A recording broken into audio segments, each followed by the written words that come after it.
Yo, what up, world? It has been so long since we had the opportunity to talk to you guys. I am Jacques Slade, and right now you're listening to the Outside the Box podcast. We took a little bit of a break, and we knew we had to come back before the year was up just to say hello and let you guys know about some of the things that we thought were awesome, incredible, hype, that drip, lit, on fire emoji, all of those things for this year. Obviously, I couldn't do this show by myself. Otherwise, you probably wouldn't be listening if that was the case. That's why I have two incredible hosts here with me. Of course, that is Nick Engvall and Tiffany Beers. Nick, go ahead and tell them where they can find you. Nick Engvall, NickEngvall on all platforms. I'm just happy to be back conversing with the two of you, and hopefully I can learn about some shoes that I forgot this year, and just want to shout out both of you for your accomplishments in the last week or two, in Tiffany reaching 10,000 subscribers on YouTube and Jacques crossing a million, which is amazing. And you both deserve tons. So Tiffany, go ahead and introduce yourself. Tiffany Beers, worked in the sneaker industry for 13 years now, and this is my first almost full year kind of on social media and YouTube, so I'm pretty excited about that and super excited to share and with this podcast today. These two, I haven't talked to them in a while. It's like long lost brothers, and yeah, million, like holy shit, that's amazing. Congrats, man. Thank you. But let's not downplay the 10,000 in a year. That's awesome. Like, let's not act like that's not a big deal. It took me, I think, like a year and a half, maybe 2 years to get 10,000. So all kudos to you. Thank you. But it's been an interesting year in the sneaker world. Lots of really great stuff, and some not so good stuff. And because we like to stay on the bright side of things, we'll focus on, let's say, the things that we like, or the things that intrigued us, or the things that we thought kind of pushed the needle forward in the world of sneakers. And one thing, and I'll just kind of kick this off, that's been happening every year during the holiday season, especially for the last few years, is the Air Jordan 11 Concord. And there was some news that came out. I was spoken to by a bird. I'm unable to reveal my sources, but I was told that the Air Jordan 11 Concord that just released was the biggest single sneaker release in industry history, which says a lot, because Jordan Brand has been doing the Air Jordan 11 for the last few years, and even the Space Jams that released a few years ago, it seemed like those were everywhere, and everyone had a pair of those. So for this to come out and for this to be said, I think big kudos to them and that whole team over there at Jordan Brand. It's interesting to me about it is that there were people on my timeline that were saying they finally got a pair of Air Jordan 11 Concords, and because I am in the industry, I often have access, or I can get access to sneakers that are highly coveted, and without having to pay resale prices. I can generally pay like the normal price for them and get myself a pair. So it's I kind of felt a certain kind of way, and people were like, I finally had a pair. I've been trying to get a pair of these for 10 years or 15 years. And I was just like, man, like, I'm happy that they put these sort of numbers out there so these people were able to experience what it is to get that sneaker you've been trying to get for a very, very long time.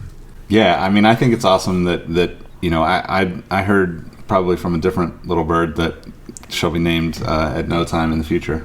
But I heard the same kind of thing, and I think that it's long overdue. There's just been so many people that have wanted it, and the crazy part is I think that they probably could have made more, and I mean, like I wasn't able to get a pair, and which it's okay. Like I was lucky enough to get the last pair with a little help from friends up in Portland, and this time around I didn't really want to. I don't like asking for favors like that, and I'd rather just take my chances and kind of just like ride it out, and if it's all good if you miss them, you know, like there's going to be more stuff. But it is really cool. You see a lot of people, you know, saying that on social media, and I think too, like there was so much talk about every year. There's so much talk about like what gets messed up and what the quality and blah blah blah. And at the end of the day, like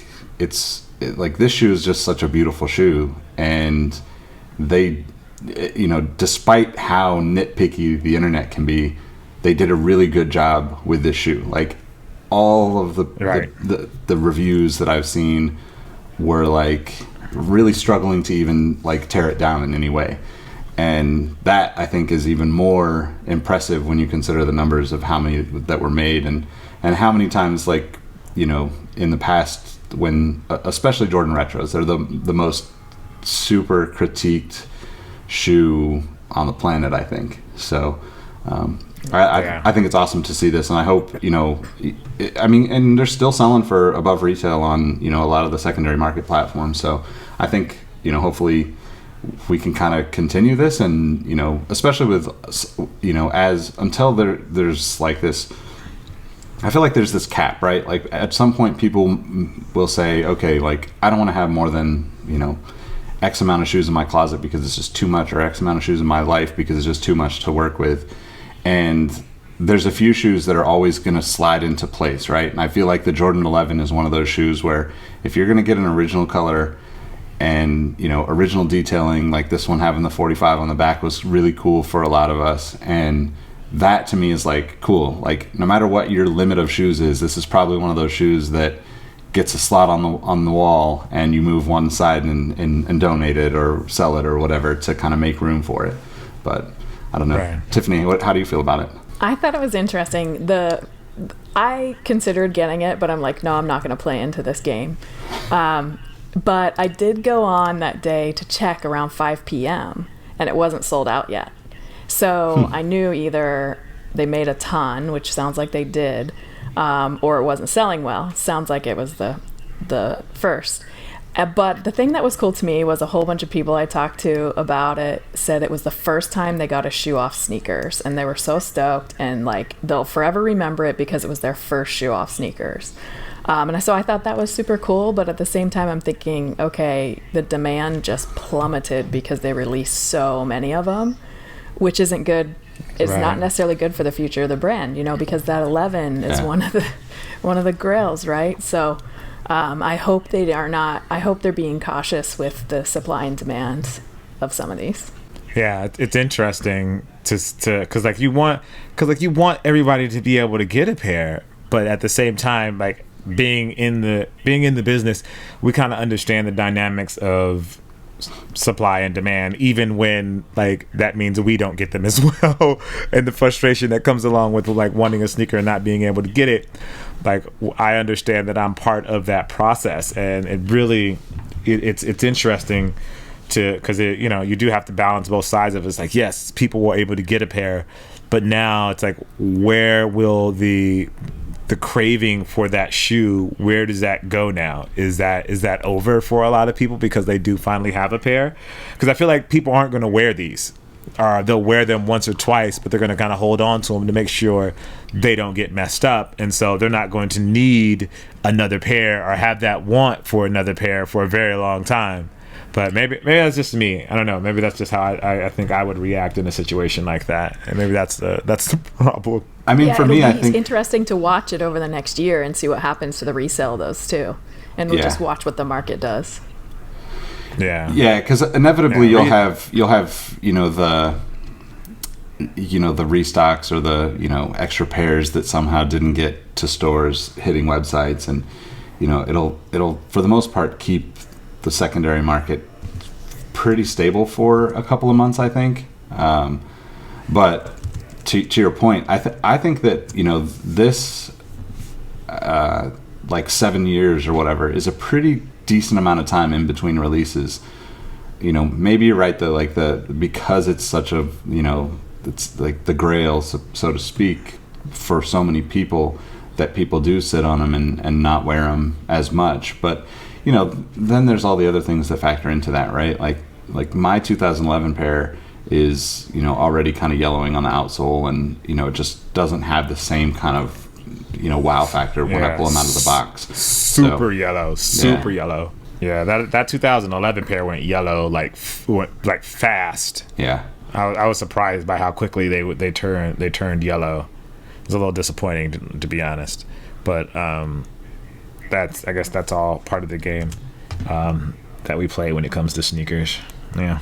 Anyway, moving on from Jordan, moving on to I think we should kind of let's break this down into like categories that we think kind of for the year. I think because there's a ton of sneakers. I think we'd be here all night if we were like, oh, all of these sneakers were amazing. Yeah. So let's kind of break it down, and something that I think came up a lot this year was running, especially obviously for me because I obviously run a lot more regularly now. I know if you guys are on YouTube, you should be watching Tiffany's channel because she does a lot of reviews when it comes to running shoes and really talking about the tech, the fit, the density of the rubber, like a lot smarter stuff than I've ever talked about on my channel. So make sure you're following her. That's Tiffany Beers, or if you want to type the URL, it's Rumble Beers because she's about that life. He's never gonna let that down. Never gonna let. And Never. I just started CrossFit, Never. so now it's accurate, right? But one of the standout shoes for me this year was the Pegasus Turbo. I've always kind of run in the Pegasus shoes, but I wasn't married to it. I would run in the Pegasus. This year I ran a lot in the React. I've been running in the Under Armour Hover. I even took a couple runs in the Hoka. I don't even know how to say it. Hoka shoes. But the Pegasus Turbo definitely stood out as one of the more comfortable shoes for me this year. And I know, Nick, I think you've talked about the Pegasus Turbo. I believe, Tiffany, you have as well. Am I alone in this conversation? Is this my uppity runner in me talking? Like, what's going on here? I have to say, the Pegasus Turbo, you know, after the Epic React and then the Peg 35, which I really like the Peg 35 this year, that Turbo came out, and the Turbo came out in like August. I didn't pick up the Epic or the Peg 35 or any other running shoe in my closet since. It's my go-to shoe. It always feels good. It always feels comfortable. I got the original colorway, which looks a little dingy, I gotta say, after a while. So that was the only thing I didn't like about it, but love that shoe up and down. And still, if I was going on an island and I could only take one pair of shoes, it would be the Peg Turbo. That's the original colorway is the one with the pink stripe, right?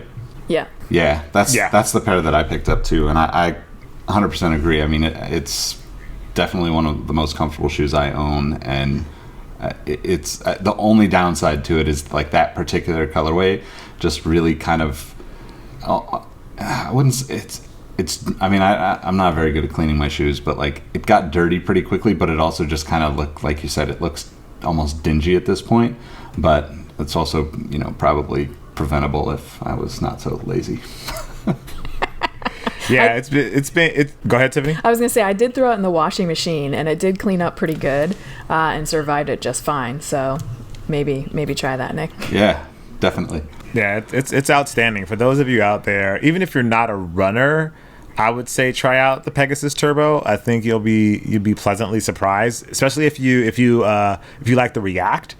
I think getting the Turbo is just going to kind of take that up a notch. Like, the Turbo is a great shoe, but I feel like it really takes that whole React feeling up a notch, and you'll really enjoy it, just from a comfort standpoint. And if you're a runner or training or anything like that, it's definitely something I would say to give a try, because I think you'll really enjoy it and like it. So yeah, and you know, Nike's not paying me to say that. That's just the truth. Yeah, I would agree. From go ahead. I was just gonna say I would agree, and I would compare it to like the, you know, for me it's really close to the Ultra Boost in terms of like, you know, there's certain things about it, like when you slip it on, it's not gonna wear funny on your heel at all, or the tongue's not gonna, like, you know, rub funny on the top of your foot, and it's just an easy shoe to wear. And I think that's such an underrated thing when it comes to like the how we view shoes now, because there's so much hype around all of everything now. Because even this was like hyped up more than a typical running shoe, I think. But I would 100% agree. It's just such a go-to shoe. Yep, absolutely. My only gripe is the price. I think they're $180 or $190 or something like that. Yeah. I would love to see those at like $150 or something like that. I think that would give them a little bit more acceptance. I think at that $180 price, people just don't look to like running shoes in that way unless it's the Ultra Boost. Somehow the Ultra Boost has kind of been able to kind of break that barrier. And I don't know if people look at the Pegasus in that it doesn't. The Pegasus name or the brand of Pegasus doesn't have the same sort of recognition as the Ultra Boost does, especially in the sneaker culture. Yeah. I think Pegasus has always been sort of attached to the running crowd as opposed to the sneakerhead crowd, and I think that dampens the impact that the shoe can have, especially with it priced at $180. But I'm sure Nike seems to be selling them pretty well, so I imagine they don't mind at all. Yeah, and I just recently saw like not to keep going on the subject, but I just recently saw like I must have missed it before, or either that or it's fairly new, is like there's the women's version that's kind of like the XX that has the kind of it's almost like it looks like a Huarache type like sock liner, and then it has like a little bit more of an over the arch kind of I don't know what you would call it, like bracing or system type thing in the design, which like that to me is kind of interesting to see if they're able to take the basic kind of, let's say, like look and feel and turn it into other things, and incorporate the same like Zoom X or whatever, because it's not full Zoom X, right? It's like Zoom X and I think it's Zoom X and React. I think the Zoom X is like the main cushioning, and then they have like React as like the carrier. I think it is. Yeah, it's like a double layer. There's a little bit less Zoom X in there, but that Zoom Pegasus Turbo 20 or XX, it's $200 first of all. Yeah. And it's lifestyle meets. Which shoe is that? Which one? It's called the Nike Zoom Pegasus Turbo. It's a Zoom Pegasus 20. Turbo 20, like XX. Yeah, it's an interesting model. It's pretty new actually. Haven't tried it yet. I don't think I'm gonna have to look that one up. I don't remember that one. Yeah, but what? Go ahead. I was just gonna say I just came across it and I thought it was interesting to see that they're kind of expanding on the Pegasus Turbo, to step outside of just the standard issue. Okay, I know it. Okay, I see it now. Okay, yeah. Got it. Okay, I know what you're talking about. Yeah. So now I was going to go off on a tangent, but no, let's stay focused. Speaking of women, we have, I would say, one of the dopest sneakerheads in the world here on the podcast. So I would in no way step over my bounds and say which shoe I thought was the best for women this year. So I'll let Tiffany lead this part of the conversation, just because I don't want to become a victim of like thinking I'm doing something wrong here. Yeah, so I think this was the year for finally some really dedicated women sneaker releases, right? We saw the LeBron HFR, right, launched before the 16 was launched. We saw the Vogue collab with Jordan. We saw some coming out of Puma. We saw all the brands kind of getting on it, but not quite. Nike seemed to be kind of leading the way in it, and they definitely had some misses. The Vogue collab was a little bit like, what does Jordan and Vogue have anything to do with each other? But right. So I have to say, I liked a lot of the collabs. I liked that they were coming out with women's specific shoes. But again, I think it should be gender neutral. Overall, like, they're shoes. Whoever likes them should be able to wear them, and they should come in all sizes. So my favorite women's collab of the year was definitely the HFR from the LeBron 16. I mean, the way they did it, they worked with that fashion house, that women's fashion house, and they just dialed the details up from the LeBron 16 in a way that I think was totally unexpected. I thought it was going to be, you know, kind of a play down, because that's usually what they do, right? The shrink it, pink it phenomenon. But they really took the time and just outdid themselves. And still, to this day, I don't know that I'll ever wear that shoe, but that shoe is one of the most beautiful shoes I've ever seen. It's the quality of it and the details of it were just fantastic. And if that's a sign of women's shoes to come, I'm pretty excited about it. Yeah, it definitely, I think, changed the perspective of a lot of people of what you could do with a women's shoe, which is kind of sad to say that it took something like that to change the perspective. And I feel like the women in the sneaker community have been vocal about this for a very long time, wanting something different and not being just not shrink it and pink it. I don't know if you guys follow Jazz on Twitter, but she's very vocal in this regard, in terms of like what they do, how the brands treat women, and when it comes to women's sneakers. She did a talk recently, and she posted part of the talk on her Instagram, and someone asked her, like, do women want their own sneaker store? And her response was no. Like, no, we don't want a different sneaker store. We want to be able to walk into Foot Locker just like everybody else and get what we want. Like, we shouldn't have to go to a different store that's pink or a different store that's catered to women. Like, it should just be a sneaker store, period, and we'd be able to walk in there and get it. And I just thought that, you know, that's something as a man, that's something that I don't necessarily think about, because I can go in the sneaker store and pretty much get what I want. But it's awesome to see and to see, one, that the sneakers are coming around and that the designers and brands are really getting it, that you can create something dope for women and it's okay and they'll buy it, that you don't have to make it pink or just slim down and take out the tech for a men's shoe, that you can actually give them something unique that's catered directly to them. And I just think that's really, really dope. And I think the LeBron 16 HFR took it to another level. I think Jordan's been doing some cool stuff with Alula and like with Vashti and stuff like that, but this kind of set a precedent and took things up a notch, which I'm really excited to see. Yeah, I think I just think it's crazy that it's taken so long. You know, like, if you look at, like, even let's, like, look at, like, just footwear in general, right? Like, Footwear News called the Fila Disruptor the shoe of the year, right?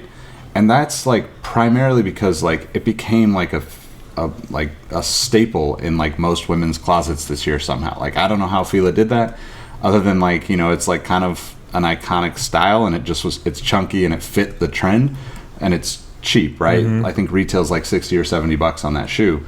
But, like, that shows you just how much the business is almost like driven by females and that purchasing power, yet it's still just, like, completely misunderstood from, like, almost every brand and every retailer.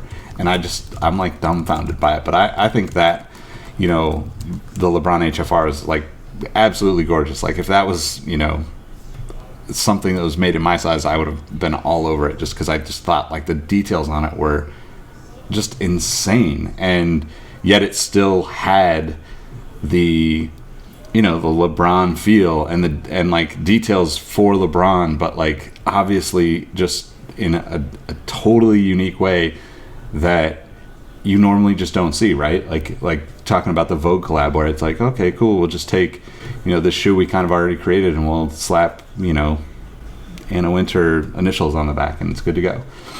So yeah, and it's an interesting business. It's an interesting business model, because the LeBron HFR, in order for it to be popular, it had to be backed by a man, right? So on some level, good, but on some level, like, here we are, we're still back to the same business model.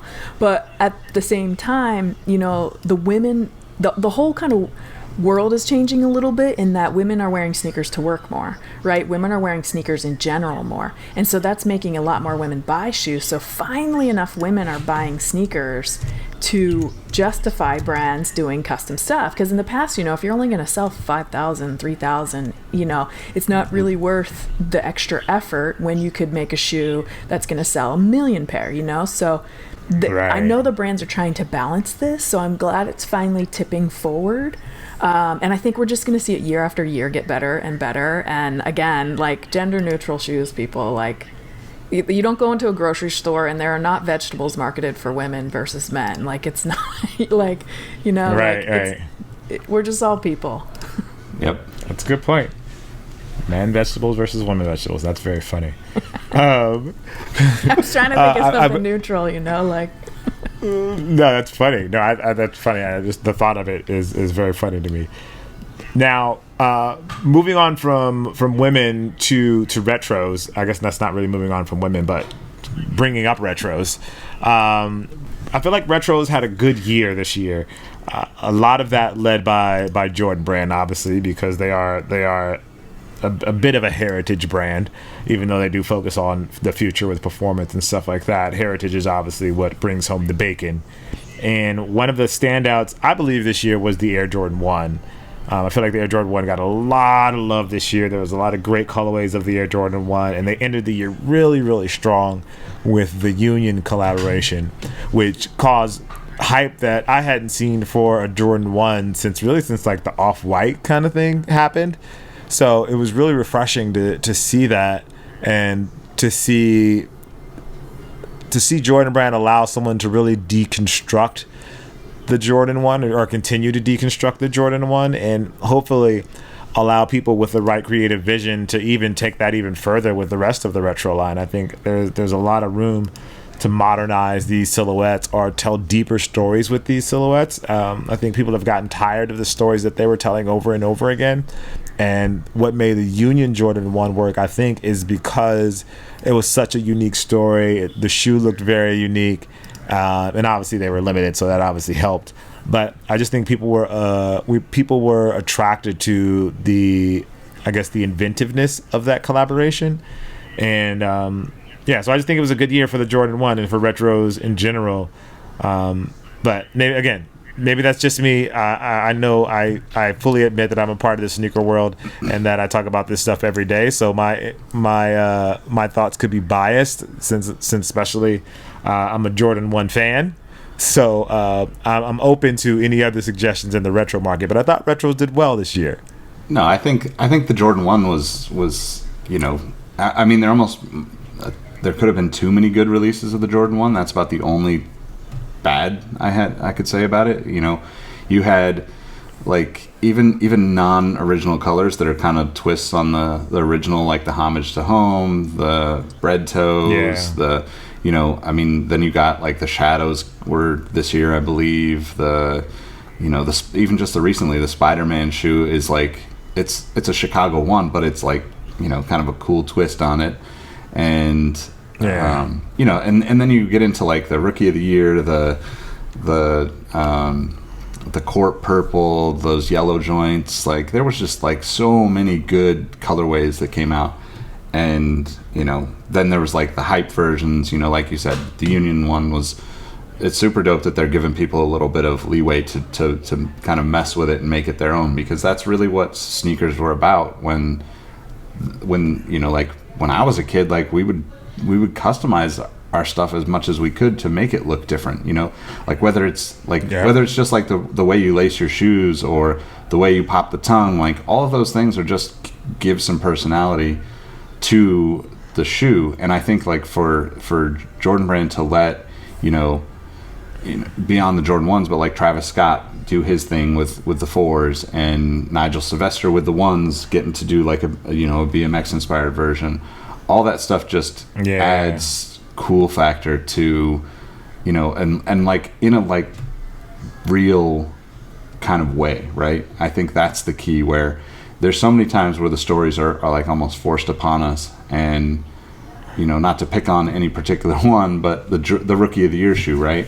Like that seems like a really forced story, especially if you've been in the sneaker world for a while, because that shoe just looks like the Escape shoes from, you know, the Escape Pack colorways from, I don't remember, like 8 years ago or something. So it's like, yeah, of course we're going to recognize those colors and they're going to be good, but the Rookie of the Year story, do we really need that?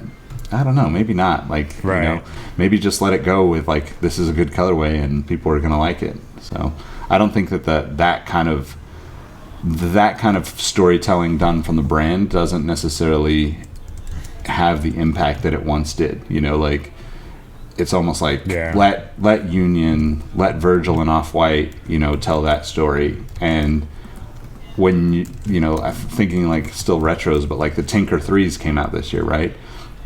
And like the Justin Timberlake 3s, like those were such great spin-offs of like the classic shoe without it being forced. You know, maybe the Justin Timberlake stuff is, but like the Tinker shoe is like, to see the original sketch, like most of us had seen that for years, right? You know, it was in the forums and the magazines a decade ago, at least, maybe 20 years ago. And to see it kind of come to life is like, oh, cool. Like now I already like tie those things together because I'm passionate about sneakers.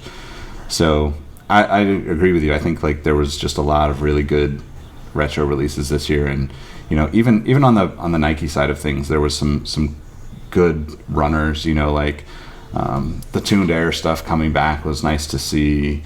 And you know, even like, you know, the shape of like the Air Max 1 this year was really, really nice. Like I've never bought like the original, you know, University Red or whatever, Varsity Red Air Max 1 before, just because it's not really like a color that I like. I like other colorways of that shoe, and the shape this year was just like so nice, and like the mudguard paneling being so almost like almost like parallel with the ground, and like so wide, where at times like that becomes really thin and it just doesn't look like the quality is there. But when you see that much red on the shoe, it pops so nicely. It's like, okay, I'm gonna get this. This will be the one time that I'm gonna step outside of my comfort zone in terms of colors and style, and just get it because it just looks so good. So props to the retros this year, I think. Yeah, I think it was a good year for retros too. I mean, you can't deny there's a lot of shoe design out there, right? Like people are trying some new things, but the Jordan 1 just looks so good always. Yeah. Right. I mean, like I was at the airport a few weeks ago and I was in like Taipei, I think, and this like older woman was dressed in all black and she had a pair of black and red Jordan 1s on, and she just looked so fresh. It was just like badass, you know, and it was just like that shoe, they can drop in every single color there ever is, and I think it'll do well. The interesting thing is too, it's $120. You know, it's not breaking the bank to get a bunch of those. Yep. Again, same with the Air Max. You know, I think that's the case with a lot of the retros. You're at the right price point too. So where some of the new tech, you know, is a little bit on the high side, like we were talking about the Turbo. Yeah, and just to clarify for the audience, for women they're $120. For men they're $160. So just clarify. All right, good to be a woman again. yeah. For men they're 160. So yeah, yeah. I think again, it's just a great looking shoe. But if we're going to keep it 100, I do find them to be uncomfortable, even though I love the way that they look. And I switch out the insoles in mine. I know I've talked about this before. So if you are a fan of the Jordan 1 and you do recognize that they are uncomfortable, try switching out the insoles or the footbed, whatever you call it, with different ones from just like store-bought ones, and you'll be pleasantly surprised with how much of a difference it can make in your shoes. Totally makes a difference. And all right. Yeah, I mean, we need React. We need React in those Jordans. Oh, I mean, I'll start a petition if you guys sign it. Yeah. Can you? That would be amazing. I'm already on it. All right. I'm already on it. If we can get like a lunar insert, a React insert, something, keep the regular shape of the shoe on the outside, make it look exactly the same, but just give me like a lunar insert, a React insert, something to make them more comfortable, and I would absolutely love it. But I know the issue with that is I know that the sneakerheads, the real deep sneakerheads, would complain like crazy if a Chicago or whatever colorway, or a Home or whatever it is colorway, or the bread colorway of the Air Jordan 1 came out and it didn't have the Nike Air insole. They would lose their minds, knowing first of all, knowing how uncomfortable it is, but just because it's not exactly like it was when it released back in the day, they'd have a fit. Well, listen, people. The shoe needs to be more comfortable. I enjoy the way that it looks. Make it look exactly the same on the outside. Just make it feel a little more comfortable. Actually, no, make it a lot more comfortable on the inside, and I'd be totally happy with it. But whatever. I think they try that at one point. They put different inserts in the Jordan 1. I mean, there's been so many. Does anybody remember that? I feel like there's been versions of the one that were, visually just slightly off from the one that had the, like what was the?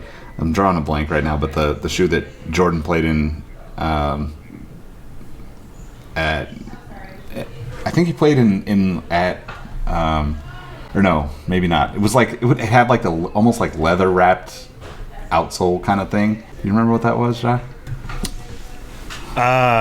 No, it's not coming to me. Let me see if I can find it real quick. Yeah.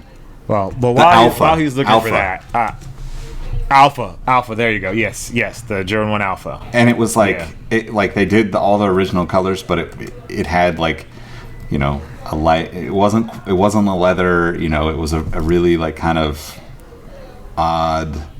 I don't know, because it was perforated, and it just it was just not the right. I don't know. It was just not done the right way. But the concept behind it, or the thought behind it, at least, was like a home run, right? Like make the Jordan 1, make it look as close to original as possible, and make it comfortable. Like that's the one thing that where because like for me, like the Jordan, I agree, the Jordan 1 is not the most comfortable shoe. It's one of those shoes. It's like it looks so good, I'm gonna wear it. I feel the same way about Chucks. I feel the same way about Adidas Superstars. I feel the same way about a lot of those old school shoes that just they're not comfortable. But that's the thing that like even this year, like we had like the black cement 3s, with the Nike Air on the back. Like to me, that's like I think there's probably a couple of dozen shoes that I would consider perfect, and that's one of those shoes that's perfect. And given the choice to wear a pair of Jordan 3s or Jordan 1s, comfort-wise, it's like the 3s are, exponentially more comfortable, which is the only, the only downside to Jordan 1s. Because if they did have something like, interchangeable insoles or something like that but kept the look and feel like you said, I'm kind of that same, typically like all black and then, Jordan 1s or Jordan 3s. So yeah, and just make it look like the OG. Like I'm okay with it looking like the OG. I just need the insole to be different. You can even make it visually look like the regular insole, but just make it react or make it lunar or something. Just need some cushioning and I'll be good. But again, anyway, let me get off my high horse here. So something that was missing from this year is auto lacing. I expected there to be a new Hyper Adapt by now, which is something I see missing from this year.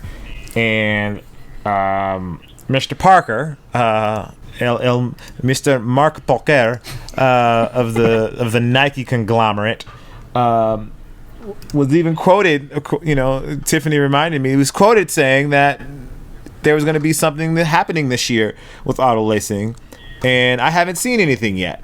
So I'm a little, is perturbed a good word to use? Perturbed? Yeah. Yeah. Let's, Mr. Parker, what's going on there? I know, Tiffany, you probably can't reveal too much, but what's happening, Tiffany? Why haven't we seen it yet?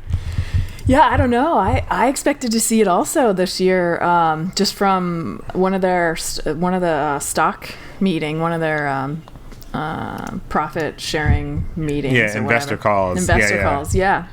So I'm actually surprised too. I mean, the year's not over. We do have a solid 2.5 weeks left. So, I mean, but it seems like if they're going to launch it before the end of this year, it's kind of bad timing at this point during Christmas and everyone's on break. But who knows? Nike's always surprised us in the past. My guess would be that it's giving us more time to save our money, maybe, or I don't know. Maybe they got I don't like the sound of that. They got some amazing story planned for it. I am definitely surprised to have not seen it yet. I don't know actually anything about where it's at or where it's going.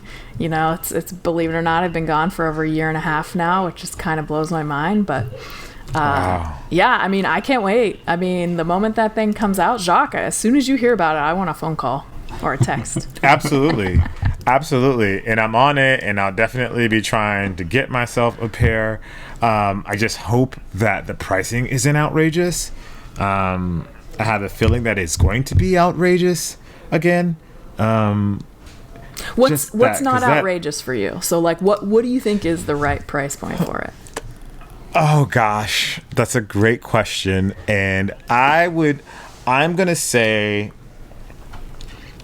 I'm going to put that price at like $250, $300. Yeah.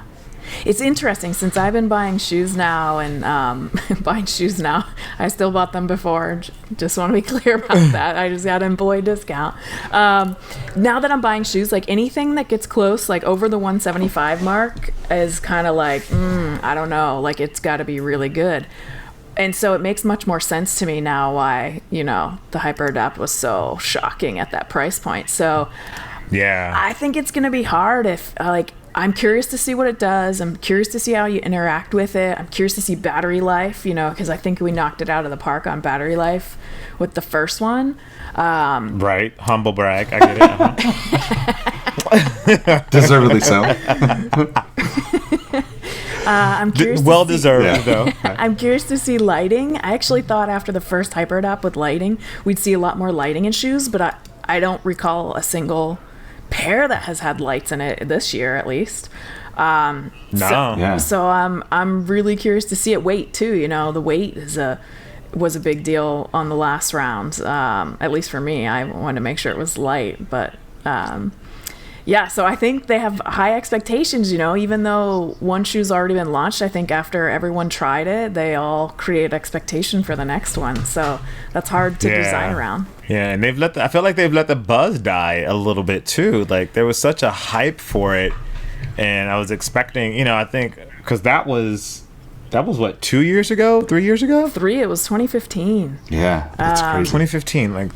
Yeah, when it was announced, Wow. and then we started selling. I think it was still in 2015, and then definitely in 2016. So, yeah, I am really surprised. I thought we would have saw it by now for sure. Don't get me wrong, though. I mean, this is a challenging shoe to make. It was.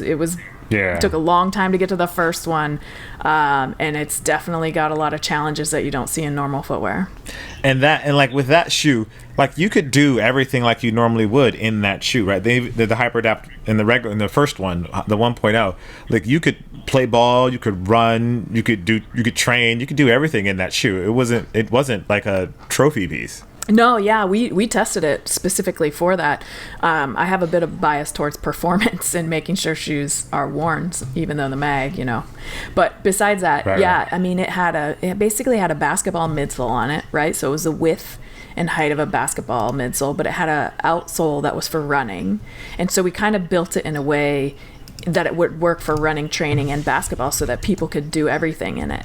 Now, my understanding is that this next one's basketball focused. I think Tinker's said that now a couple times, and Mark Parker even mentioned that, right? So I'm super curious to see what it is, the benefits of it and how it works. Yeah, I'd like to see that. We'll see. Yeah. We'll see where it goes. Maybe early 2019. Maybe that's maybe All-Star. Maybe that's going to happen at All-Star, something like that. Maybe we'll see it pop out then. Yeah, or maybe it's 2020 and it's going to hover. Wouldn't that be amazing? Don't play with my emotions like that. Don't play with my heart. Don't play with my heart. And speaking of my heart, something that I'm very close to, and I've kind of taken a bit of an attachment to this year, is the eco-friendly angle for sneakers. I feel like a lot has been made, or a lot has been done in the past year, kind of, I would say, acknowledging some of the drawbacks of sneakers that we don't necessarily understand or realize, like how that stuff impacts the environment, which is not really a conversation we generally have. But due to the science peoples, the people that are way smarter than me, it seems like we've made some strides in that arena. One being corn-based shoes. Sorry, not cotton, but corn-based shoes, which is absolutely amazing to me. That to make shoes out of food, there's definitely some room to grow in that area. And Tiffany, I'm going to kind of lean on you because I remember last time we talked about this. You said there were certain things that need to be taken into consideration, even though the shoes are still made out of corn. There's other factors involved as well. Yeah, absolutely. I mean, this goes back to, like, it's great that we're looking at environmental factors when we look at shoes, because they definitely haven't been the best in the past. But using a renewable material to make your shoes, so that's what the corn and kind of the plant-based shoes are all about. There's some that are made with mushrooms and things like that, but it's renewable, right? So it continues to grow, so we always have access to it, where if we're constantly using plastic or leather, you know, like we're having to grow cows, we're having to get oil and natural resources used for it. So the idea of using something that's renewable is great. However, it doesn't solve the problem of being recyclable or biodegradable. And just because you use a material like corn doesn't mean it's biodegradable. I mean, those shoes are still going into incinerators and landfills. So right. I love that they're looking at the front end, but they need to be looking at the back end and making shoes more decompostable and recyclable, which even the Parley shoes, they don't exactly do that. You know, there are a few brands out there that are looking at it. Like, for example, Allbirds, all of their components in their shoes are recycled. And I guess if you take them apart, if you cut them apart, you can recycle parts of them, like their, I think it's their slide that's made out of sugar cane. I think you can put that in a recycling bin in certain countries, but I'm not sure about the details. I have to look it back up. But it's the idea of, if it's not a collectible shoe, if it's an everyday wear shoe, and you're going to wear it out, what do you do with it at the end? And I think that's where I wish brands would focus a little bit stronger on. Even though we've seen good moves in that area. Nike has that grind program where they like put out a national contest where you could win money, and the people came up with turning it into asphalt. So like putting the shoe components into asphalt, and then also like rock climbing things, the rock climbing things that you attach to the wall, like making those out of them. So those are some pretty cool ideas, and that's a start for sure. Yeah. And I remember last time we talked about this, you said that that the recycling part is actually the harder part of the process because of gosh, I know I'm going to mess this up, but once you use something and you have to recycle it, didn't you say it's something about the properties change or something like that? What was it about the properties once you recycle it? Well, yeah, so in general, when materials are recycled, so when you have a brand new material, it's called a virgin material, right? And every time it gets recycled, it basically damages the properties of it. So for example, if you have like a nylon material, every time you recycle it, it's not going to be as strong as it was originally, right? Because all the fibers are broken down, and then you polymerize it. Same thing like with same thing with actually clear plastics, the clear sides like polycarbonates. Every time you recycle them, they're not quite as clear as they were before. So you have these little property changes. And also another part of that is when they're out in the world, there's a lot of other chemicals and things. Like, think if you step into gas, or you step into some oil or something else that's on the ground or the street, right? We have to hope the recycling program is washing those all off and cleaning it well enough so that it's not going into our new product, right? So you have that issue too. There's just so many dynamics around recycling that make it super, super challenging. That's wow. Yeah, I mean, go ahead, Nick. I was just gonna say, it's just so many things that like as a normal consumer, like you don't think about, right? I mean, I like, do my best in so many different ways, but to think about all the things that, like, just talking about like stepping in something that and thinking about how that is like reprocessed back into other things and how much it could affect that, it just, I mean, it's almost like daunting, right? It's like how do we ever get past that? But this year's been really awesome. And I mean, I think like it's been awesome to talk to you two about this on a regular basis, because it's something that has come up. I feel like every other show we've talked about a new company trying something different. Like I remember the gum soles thing, and it's like it sounds crazy when you first hear about it, but it's like it's worth trying. There's like almost no reason not to try, at least to a certain point, like seeing what can work better than what we're doing, right? Because especially with like the kind of the climate report that just came out, at the end of last month, where it was like, yeah, we better get it together as a society, or we might be in trouble a lot sooner than we thought. Yeah. Now going from the eco-friendly angle, something else that really jumped out to me this year, and I don't know if this was just this year, but it's what Adidas was doing with the 4D and 3D printing with sneakers, well, at least the outsole of shoes. And I believe Under Armour did some stuff this year as well with the 3D printing. I'm still really fascinated by that angle and how you can really get down to the pixels, like the design and the tension and the materials that you use.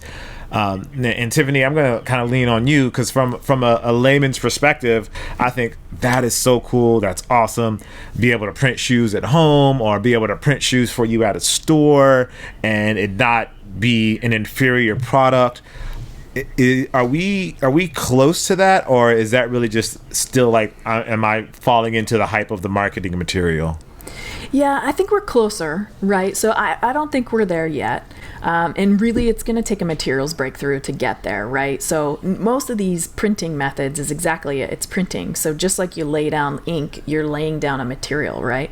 And so because it's printed and you're laying down layer after layer after layer, you have to think about how those layers are joining. And that's where they become weak. Anywhere you have a joint in electronics and woodworking, in almost any material where there's a joint, that's a weak spot. And so in these 3D printing, you're relying on those joints to hold up. And I think that's why we haven't seen, as much, we haven't seen that kind of come forward faster than it already is. However, Nike's built uppers now that have been 3D printed, right? I didn't get to see that shoe, but uppers a bit more challenging, I think, because of the dynamics and the stretch that goes into it. So having not seen that upper, I don't know if it's stretch or not, but it was listed as like a high performance shoe. So I have to believe that there's some advancement happening. Now, I don't know the reality of actually printing all your shoes at home, how many people have printers in their house where they print paper? I do, but I got to say I'm using it less and less and less. So it's like, right. Even if you have the printer, like you have a stove, but how often do you bake? Or you have an oven, how often do you bake? Right. Just because we can doesn't mean it will. But I do think it is interesting, and when you think of it from an environmental standpoint, like if you can grow your own shoe and it wears out after 2 months, and you just grow another one, and you throw it in your recycling bin, or you throw it maybe in a recycling that prints the next shoe, like that starts to become really interesting. And I think in like third world countries and things like that, it starts to become interesting. But I don't think in the sneaker world, I don't know that it's ever going to be big. That's just such a fantastic thought for me to think of, being able to print your own shoe at home and be like, oh, my shoe's worn out, I'll just print up another pair. That's an amazing thought to me. That's amazing. If you think about it though, like if you had a sewing machine and you had the fabric, if your t-shirt wears out, you could make your own t-shirt. You could just stitch it together. It's not quite as automatic. Everyone thinks these printers will just magically do everything, but you're going to have to clean off some excess material and things like that. I don't know if you've ever worked with rapid prototyping, but there's a bit of cleaning that has to happen. So I think I'm fascinated. I am too, and I think it'll end up being one of those things where that's a great example of like you could fix your own t-shirt, but are you actually going to do that? Like, that's kind of like the mindset, like the challenge for it is almost like, how do you even, there'll probably some person that will like one-off print midsoles and make some sort of interchangeable, footwear, right? Like that's kind of what I see as like the first homemade thing happening, and they'll find some way to, you know, maybe attach an upper, but it will never live up to the performance standards of what the brands are trying to make and have to live up to, right? And you'll have those people that are like, want to be first to try something, and they'll spend a bunch of money to do it, and then, but it'll just be for the kind of the cool factor of it, right? It won't be like really a usable, functional piece of their kind of attire, in my opinion. Yeah, and you got to remember too, what the brands are doing with it is not, they're not setting it up so you print your shoes at home, right? Mm-hmm. They're doing it as trying to do it at a mass scale. Yeah. Right? So that, Right. so if they can print things at a mass scale that quickly, it saves them on tooling, right? They don't have to build tooling anymore, which is metal and it's heavy and it takes a lot of money and time to make. So it improves their process, but they're not necessarily going to be the ones to bring it to your, you know, your living room, right? That's a completely different kind of thing. And frankly, once it's at scale with these big brands, you're not going to print it at home anyways. You're just going to go to Amazon and buy it, right? Yep. Like, it'll be Right. faster than you printing it probably, you know? So, I think though, Jacques, for sure, without a doubt, you're going to need one of these printers when you go to Mars. Yes, so definitely. That is Absolutely. an application that you're absolutely going to need it for. So, I mean, stop playing. Stop playing. Don't get me all excited up in here. Don't get me all excited. But maybe that's the business plan. Everyone owns a printer, but you have to buy the plans from the big brands, and that's the new business model. Just putting it out there. Nike, hire me. Just giving you guys an option. But with that being said, I want to transition to 2019 or 2020. So I'm going to pitch it to both of you guys. Tell me two things that you see happening in 2019 or 2020. The future, so to speak, of footwear from your perspective. Let's start with you, Nick. Two things you think happening in the next year to 2 years in the sneaker Oh, world. the pressure, man.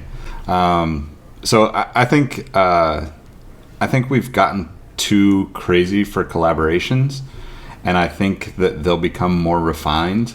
I don't think that we'll see less of them, because you'll always have, you know, reasons for people to work together. Just because if you can find the right person to work with, it turns into something incredible. Kind of like, you know, like the Fear of God stuff with Nike basketball. And I think that it's just going to become, the brands will become more selective with that, and you'll see a little bit more leeway. You'll see people, you know, that you normally wouldn't have thought could, let's say, design a shoe, being brought into, you know, the Nikes, Adidas, and whatever, to actually be a part of designing a shoe. Because then it gives people a much, like, sharing that experience becomes something that consumers can get behind, right? Like, if this, like, using Fear of God as the example, you know, here's Jerry Lorenzo, somebody who's been incredibly successful with his own brand, you know, worked on, you know, I don't think he's on season 6 of the Fear of God stuff, but, like, you know, helped Kanye's team develop the original Yeezy 750. And now seeing him get to create a shoe with Nike, you just get to see that, like, pure passion and, like, the excitement from somebody that's already done a lot of incredible things. And I think that is something that a lot of people will try to emulate. On the other side, I think, like, just from a style perspective, like, I really think that we're kind of getting close to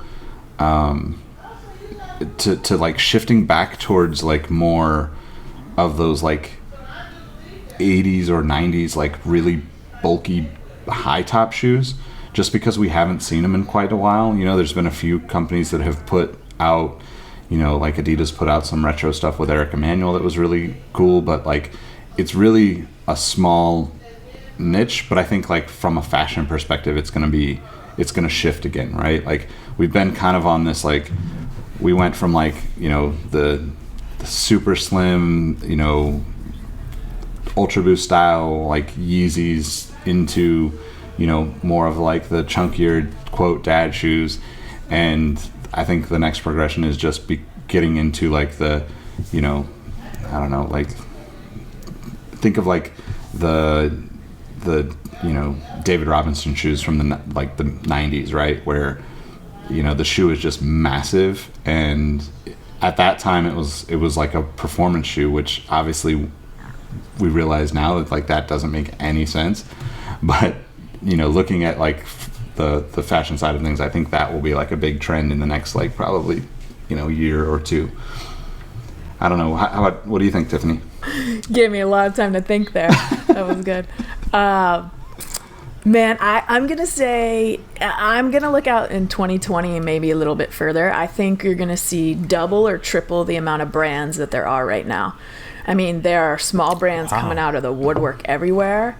And I would love to see some of the big brands. And I actually think they're going to have to, because I think all these little brands together are going to start taking chunks out of them.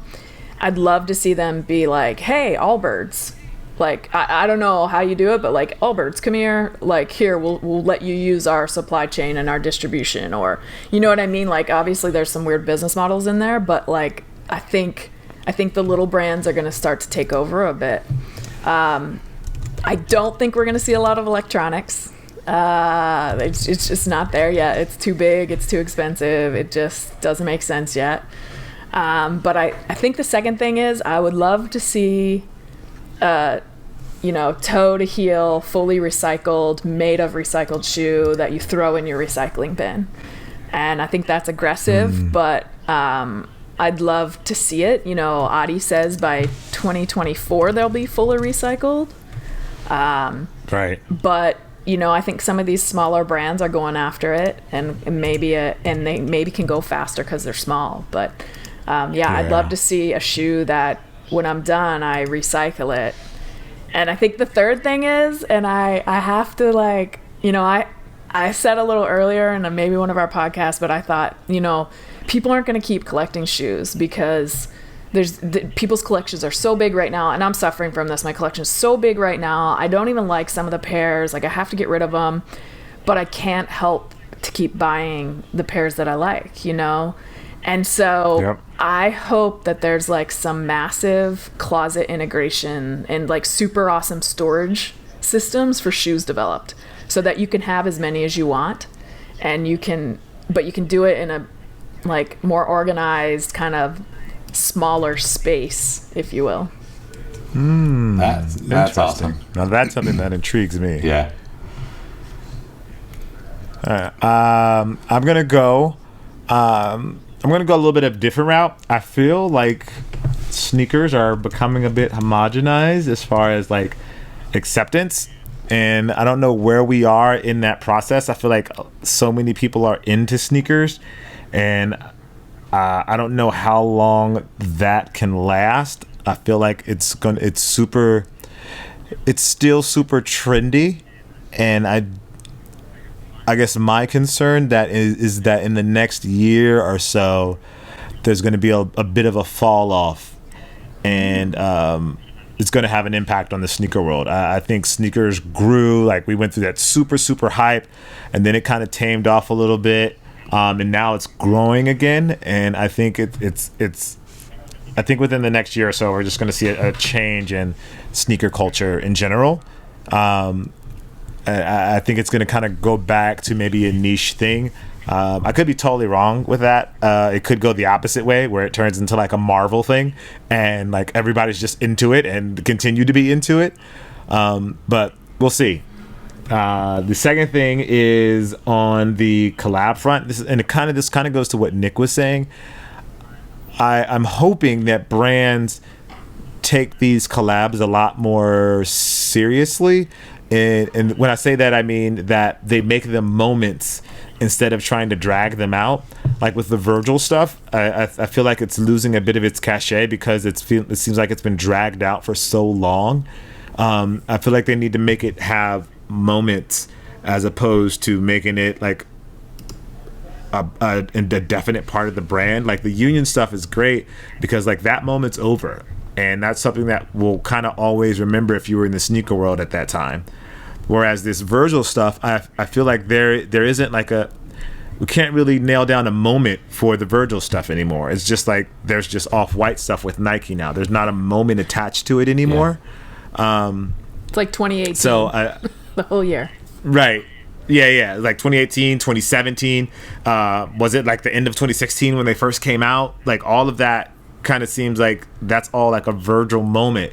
And that, I don't know, for me, I would hope that brands start to make those moments as opposed to, stretching it out and trying to milk the cow, I guess. Like, let's have that moment and let that live and be what it is. And that allows you to bring it back years later, and people have like this deep, fond nostalgia for it, as opposed to like, oh, like didn't they just do that last year kind of thing? Like I don't want to have to think about that when it comes to Off-White. And then the final thing is more collabs with NASA. I don't know who's going to do it, but someone's going to do more collabs with NASA, and I'm going to be all over it. So shout out to the folks at NASA, because I appreciate you licensing out that logo. You've got a fan in me, you've got a friend in me, and I'm here for you whenever you need me. Give me a call whenever you're ready to have a regular person go to space, because I am available, and I'll have the shoes to prove it. So those are my thoughts. But that's a wrap. That's a wrap for Outside the Box podcast. Those are our thoughts on the big moments in 2018. And actually, before I say that, are there any other moments? Am I wrapping up too soon? Are there some moments you guys want to highlight? Did I shut this thing down too soon? I mean, there was like these. It's pretty good. Yeah, there was 3 people that started a podcast called Outside the Box. But other than that, yeah. All right. I'll take that. Well, with that being said, we want to thank you guys for listening to the Outside the Box podcast this year. This was a grand experiment that Tiffany, Nick, and I went on, and we are more than overjoyed by the sort of response that we got and the passion that you guys showed for this show. We had no idea what this would be. Really, it was just 3 people that love sneakers, that love talking about sneakers, that love culture, that love pop culture, that just love a bunch of things, really, and wanted to get on once a week and talk about it. And you guys fully embraced us, and I just think that's absolutely incredible, and we appreciate it. We have been on a bit of a break, but we'll be back next year, sometime after the holidays roll around and we get things back in order. We'll be back with the podcast. Thank you guys for listening on SoundCloud, on Apple Music, on Apple Podcasts, on the Google Play Store, Stitcher, or wherever it is you're listening to the show. We definitely appreciate it.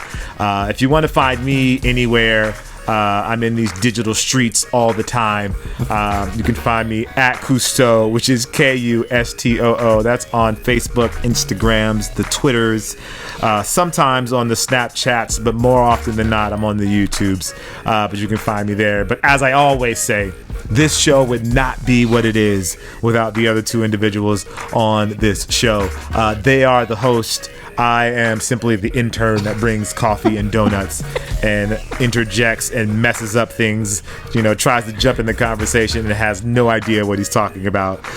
Mainly, I'm going to toss this to Nick so he can fix this whole thing. Even the outro was bad. Let him know where they can find you, Nick. You can find me at Nick Engvall, NickEngvall, or at Sneaker History on all platforms. And I just want to say it's been awesome to get to talk to the 2 of you and learn, even though Jacques is an intern, he's an incredibly talented intern.